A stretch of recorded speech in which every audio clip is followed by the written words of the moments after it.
कृष्ण, आज हम जानते हैं कि किस वृक्ष की पूजा करने से, किस पशु पक्षी को दाना अनाज खिलाने से और जलचर प्राणियों को खिलाने से पितरों की मुक्ति होती है। धर्मशास्त्रों के अनुसार पितरों का पितृलोक चंद्रमा के ऊर्ध्व भाग में माना गया है। दूसरी ओर अग्निहोत्र कर्म से आकाशमंडल के समस्त पक्षी भी तृप्त होते हैं। पक्षियों के लोक को भी पितृलोक कहा जाता है। तीसरी ओर कुछ पितर हमारे वरुण देव का आश्रय लेते हैं और वरुण देव जल के देवता है, अतः पितरों की स्थिति जल में भी बताई गई है। अब हम जानते हैं 3 कौन से वृक्ष है। पहला है पीपल का वृक्ष। पीपल का वृक्ष बहुत पवित्र है। एक और इसमें जहाँ विष्णु का निवास है वहीं यह वृक्ष रूप में पितृदेव है। पितृपक्ष में इसकी उपासना करना या इसे लगाना विशेष शुभ होता है। दूसरा है बरगद का वृक्ष। बरगद के वृक्ष में साक्षात शिव निवास करते हैं। अगर ऐसा लगता है कि पितरों की मुक्ति नहीं हुई है तो बरगद के नीचे बैठकर शिव जी की पूजा करनी चाहिए। तीसरा है बेल का वृक्ष। यदि पितृपक्ष में शिव जी को अत्यंत प्रिय बेल का वृक्ष लगाया जाए तो अतृप्त आत्मा को शांति मिलती है। अमावस्या के दिन शिव जी को बेलपत्र और गंगाजल अर्पित करने से सभी पितरों की मुक्ति मिलती है। इसके अलावा अशोक, तुलसी, शमी और केल के वृक्ष की भी पूजा करनी चाहिए। अब देखते हैं कि 3 पक्षी। पहला है कौवा। कौवे को अतिथि आगमन का सूचक और पितरों का आश्रम स्थल माना जाता है। श्राद्ध पक्ष में कौवे का बहुत महत्व माना गया है। इस पक्ष में कौवे को भोजन कराना अर्थात अपने पितरों को भोजन कराना माना गया है। शास्त्रों के अनुसार कोई भी क्षमतावान आत्मा कौवे के शरीर में स्थित होकर विचरण कर सकती है। दूसरा है हंस। पक्षियों में हंस एक ऐसा पक्षी है जहाँ देव आत्माएं आश्रय लेती हैं।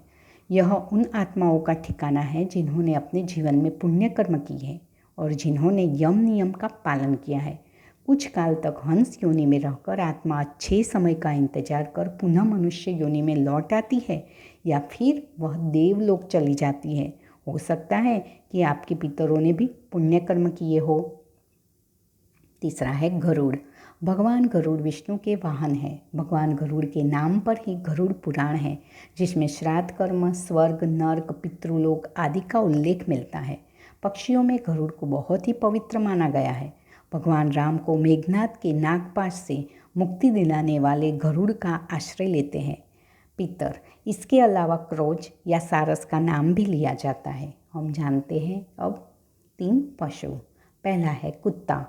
कुत्ते को यम का दूत माना जाता है। कहते हैं कि इसे इतर माध्यम की वस्तु भी नजर आती है। दरअसल कुत्ता एक ऐसा प्राणी है जो भविष्य में होने वाली घटनाओं और इतर माध्यम सूक्ष्म जगत की आत्माओं को देखने की क्षमता रखता है। कुत्ते को हिंदू देवता भैरव महाराज का सेवक माना जाता है। कुत्ते को भोजन देने से भैरव महाराज प्रसन्न होते हैं और हर तरह के आकस्मिक संकटों से वे भक्त की रक्षा करते हैं। कुत्ते को रोटी देते रहने से पितरों की कृपा बनी रहती है। दूसरी है गाय। जिस तरह गया में सभी देवी और देवताओं का निवास है, उसी तरह गाय में सभी देवी और देवताओं का निवास बताया गया है। दरअसल मान्यता है कि अनुसार 84 लाख योनियों का सफ़र करके आत्मा अंतिम योनि के रूप में गाय बनती है। गाय लाखों योनियों का वह पड़ाव है जहां आत्मा विश्राम करके आगे की यात्रा शुरू करती है। तीसरा है हाथी। हाथी को हिंदू धर्म में भगवान गणेश का साक्षात रूप माना गया है। यह इंद्र का वाहन भी है। हाथी को पूर्वजों का प्रतीक भी माना गया है। जिस दिन किसी हाथी की मृत्यु हो जाती है उस दिन उसका कोई साथी भोजन नहीं करता है। हाथियों को अपने पूर्वजों की स्मृतियाँ रहती हैं। आश्विन मास की पूर्णिमा के दिन गज पूजा विधि व्रत रखा जाता है। सुख समृद्धि की इच्छा रखने वाले उस दिन हाथी की पूजा करते हैं। इसके अलावा वरा, बेल और चींटियों का यहाँ उल्लेख किया जा सकता है। जो चींटी को आटा देते हैं और छोटी छोटी चिड़ियों को चावल देते हैं वे वैकुंठ जाते हैं।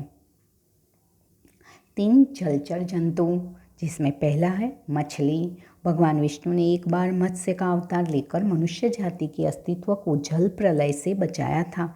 जब श्राद्ध पक्ष में चावल के लड्डू बनाए जाते हैं तो उन्हें जल में विसर्जित किया जाता है। दूसरा है कछुआ। भगवान विष्णु ने कच्छप का अवतार लेकर ही देव और असुरों के लिए मंदराचल पर्वत को अपनी पीठ पर स्थापित किया था। हिंदू धर्म में कछुआ बहुत ही पवित्र उभयचर जंतु है जो जल की सभी गतिविधियों को जानता है। तीसरा है नाग। भारतीय संस्कृति में नाग की पूजा इसीलिए की जाती है क्योंकि यह एक रहस्यमय जंतु है। यह भी पितरों का प्रतीक माना गया है। इसके अलावा मगरमच्छ भी माना जाता है। आज हमने जाना कि पितरों की सद्गति के लिए और पितरों के प्रतीक माने जाने वाले पक्षी, वृक्ष, पशु और जलचर पशुओं के बारे में जाना। जय श्री कृष्ण।